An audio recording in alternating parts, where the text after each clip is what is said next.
Qui invitera qui Mais vous avez raison de vous interroger tous sur cette relation déséquilibrée. Elle est déséquilibrée, comme le disait Steve à l'instant, à cause de la puissance des deux pays, qui évidemment n'est pas comparable.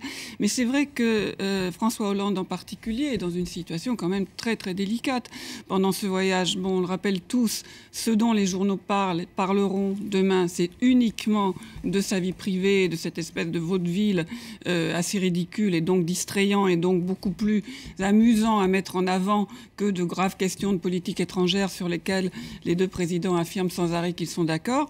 Et puis il y a aussi la situation économique de la France. C'est bien beau pendant la conférence de presse de dire que les entreprises américaines trouvent en France un climat accueillant. Certes, on mange bien en France et les gens sont, j'espère, plutôt sympathiques et les services publics fonctionnent plutôt bien. Mais quand les investissements étrangers en France ont baissé de 77%, il est certain que les entreprises américaines, comme d'autres entreprises étrangères, hésitent à venir en France avec l'instabilité fiscale, des impôts très élevés et cette espèce de parallèle constant et que Barack Obama lui-même a renforcé, comme si les deux leaders menaient plus ou moins la même politique.